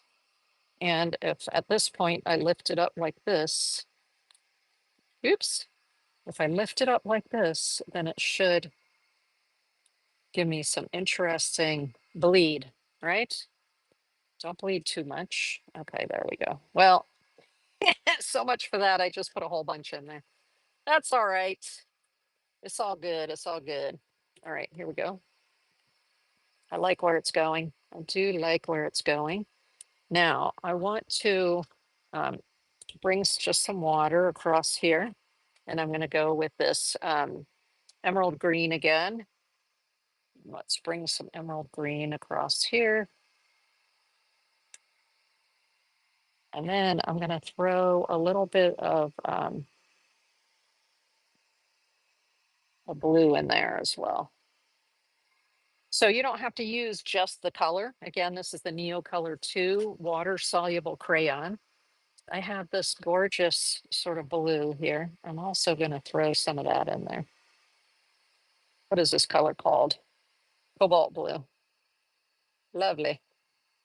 Okay. What I like is that the surface is still wet. So as I'm running it across, it's literally melting the crayon right into the surface. Lovely. Okay, fabulous. I like those two together. The emerald and the, so that was emerald and cobalt blue. Now I just got a little bit of cobalt blue there, but not a problem. I'm just taking water and it's water soluble. Right? Dink, gone. Use the paper towel. There we go. Ooh, I love this surface because it's like a canvas surface. And can you see the feathering along the edge there, like the bleed that it's getting? Fabulous. Fabulous. Okay, let's go here. And I'm going to begin to get sort of minty. I want to get sort of minty. So let me go with a little bit darker mint right here. Darker mint. This is the Schminke Cologne Bridge Green. It's called. It's so light and airy. Love it. But that's because, of course, I have a lot of water in it. That's why it looks sort of light and airy. Okay, there we go. And now let me grab the, I'm going to grab some white. So what I have on my palette here is a little chunk of white. So for white, you can use either gouache. So this is Winsor & Newton gouache white, or you can use what's called, sometimes called China white. But this is titanium opaque white from Winsor Newton also. So that's what I have here on my palette is the titanium white watercolor from Winsor Newton. And so I'm going to combine that with some of this light green from Holbein. There we go. So I want to get a beautiful mint color going. And the cool thing about watercolor, you can just mix up your own colors, right? So I don't have to use the color just out of the tube. I can mix them up and get my own unique colors. Ooh, so that one's just a little more green than the Cologne Bridge green. A little more minty. Lovely, lovely. Love that color. Okay, there we are. Now there is a hair right here. Let's see if I can take it out. Did I take it out? No, I did not. While everything is still wet, I'm going to try to get that hair out of there because it'll make me crazy later. Otherwise, did I get it? No, it's still there. Come on, hair. You can do it. Okay, let's try to go over top of that. Eh, well, I was messing up the surface. Okay, I guess I'm not doing that. Let's do this a little bit higher. Now, what I want to start going into some yellows. So I'm actually going to grab this like crazy uh, fluorescent yellow here, and I'm going to mix it with a little bit of that green and white. Ooh, okay, here we go. That's interesting. See, there's another little hair. Ah, me and hairs, right? All right, cool. So that gives me sort of a spring green. And now I can, let's see, I want to go into a proper yellow. So this is permanent yellow right here from Mission Gold. Let's put some yellow in there. It's kind of it's got a chartreuse feel to it because I mixed a little bit of that green in with it on my brush, right? Sort of a chartreuse. What are we going to go with next? I think we're going to begin to put the orange and then the pink. So I'm getting this light orange in here. There we go. Light orange. Not orange enough for me. Let's go with a little more red in there. There we go. It's almost too pale at that point. So let's grab a little bit of red in with it and a little bit of that orange and a little bit of this yellow since we have it there. And let's see if we can create our own orange. Oops. There we go. It'll give us a little more brightness there. Lovely. Now we've got a proper orange. And what I want to do is I want to use a little bit of this core magenta in here to create a kind of an orange that's a little bit darker. There we go. Up there at the top. So now we've got that nice gradient. And you can see here also, while I've been working in this top area, do you see how this is where I use um, the pencil? And because this whole area was wet, I like the bleed. I think the bleed is fabulous. Now see, there's a little bit of hair there. Oh, come on, hair, get out. You can do it. Sometimes I have to just encourage it to get off of there. Okay, it came off. So since it came off, I'm gonna do this with the end to get it off of my brush and then go back across there. All right, now at the top, I wanna add that gold glitter. So let's go back to here. And this is the rose gold. So let's work to get some of that rosiness out of there. There we go. Rose gold. Mostly gold, but there is an undertone of rose in it. And we're going to dip in the water. So yes, now the water is going to have a lot of gold in it. A lot of gold glitter. And what I want to do is I want to bring it right here at the point where these two are flipped over.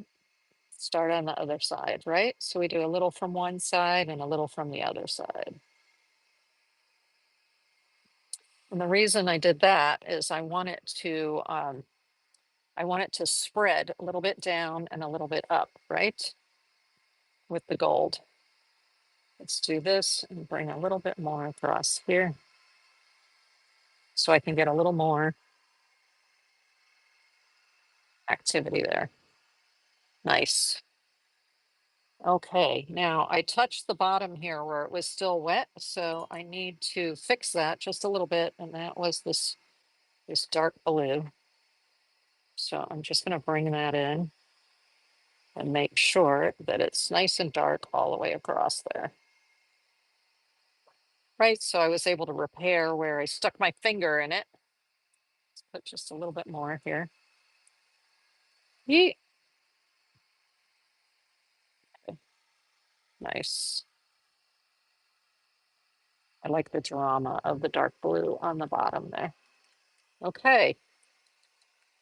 Very dreamy. Now, sometimes I'll wait until it dries. And then if I go, okay, it needs a little more of this or it needs a little more of that, it is okay to keep glazing. So if you have good watercolors, you should be able to glaze. That means to put more layers over top of what's already there. So when this completely dries, I can go back in if I want to and deepen some of the colors by glazing another color right over top of it. Now, I really love what this is doing down here. Actually, I want it to bleed just a little bit more along here. So I'm just adding a little bit more water to see if I can get it to bleed just that little bit more, because the rest is bleeding a little bit more. So we'll see whether that'll bleed or not down to get a little more of the drama. But there is another one, very soft, very diffused, um, soft, soft, soft. Now let's put this aside. Actually, I'm going to leave it right here because I want it to be flat for a little bit. while it dries, but I want to show you what's happening over here. It's not, this is the Yupo paper, and it is not completely dry. There's still some wetness along here, but it looks like it's dry enough in this area that I can pull that salt off. So do you see the salt that's on there? You can see those little salt areas. So what I'm going to do here is I'm just going to make sure your hands are dry when you do this, because you don't want to move the paint around. So here I'm just taking the salt off, and the salt caused these really neat little rifts. Can you see the little spots in there? Plus it pulls and pushes the paint. And it's nice when it's this rock salt. So it's the coarse makes it easier to take it off. Now, normally I would leave it a lot longer before I would remove it to be sure that it's absolutely stone cold dry. But I want to show you the effect. So I'm doing it a little sooner than I normally would, because I would normally wait for the whole thing to dry. You see how this is still wet in here? I don't want to have the possibility of messing it up, so I would leave it. Okay, so let's take all this off of here. Little bitty bits of salt. And the cool thing is it just makes it look like a really interesting, come on, you can come off of there. It just gives these little interesting dots to the surface. There we go. Come, come, come. Almost have them all off. And hey, Critter Chops, welcome in. We're doing dreamy landscapes tonight in watercolor. And is there still a piece of salt on there? Yes. So this is where I was showing the salt method. Now you have to be very careful with the Yupo surface. Oh, Critter Shop said, how you been? Good, good. I've been painting a lot for my workshops. Oh, and doing prep for workshops, as it were. Okay, so now we've got this interesting finish there from the salt. I just think it looks amazing. Amazing, amazing, amazing, right? So that is, you can see when you use Yupo, this stuff right here, which is the 100% polypropylene, meaning it's plastic. You'll notice that the watercolors sit up on top of it. So, and then I like when you have a granulating watercolor, that's a watercolor that the actual particles of the watercolor itself, like here the teal and here the ultramarine blue, they are granulating. So they have, instead of being a very, very tiny molecule like it is here, you can see this is much more of a solid color across there. But if you look here at the ultramarine blue, you can see it granulates. So that's the little tiny bits of the color falling out of the suspension. But it gives a beautiful effect. This is the cobalt teal. So it gives a beautiful effect on a surface like this, which is not, it's not soaking into the surface, it's sitting on top of the surface. So this is the Yupo paper, but you have to be super careful with the watercolors on top of the Yupo paper, I have found, because if I just gouge it with my fingernail, the paint comes right off. And so you need to set it on the surface once it's fully dry. And I use the Kamar varnish right here by Krylon. Kamar varnish, it says it works on watercolor. So not all varnishes are made for watercolor, but this one, it has propellant in it. So you have to take it outside, give it a good shake, and then spray it on. Once it's bone dry, it has to be bone dry. And then I give it normally I'll give it 3 to 4 coats. But for this other one that I did here, I gave it 2 coats and it was fine. It's fine with 2 coats. This one is called Planet of Hope right there. You can see the colors come out much more muted or they can come out more muted on the Yupo. You just have to, if you want it bolder like this one, you have to add a lot more pigment to it in order to get the effect that you want. Okay, let's see how this one is doing. Oof, this is still quite wet. I can see there's a lot of wetness there.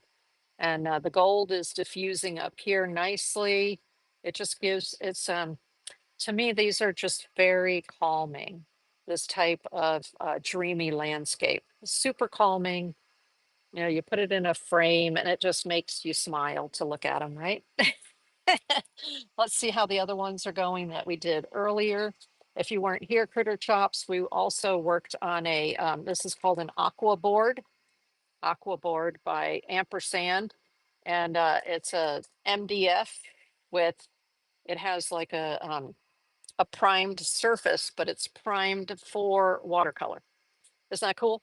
So this is the watercolor that we did earlier on the Ampersand aqua board using those colors. Nice. And then this one right here is the first one that we did. Just using the oranges, yellows, pinks, and purples. And this one is on Winsor Newton Professional Watercolor Paper right there. But that's how that one came out. So isn't that fun? I just love how these turn out.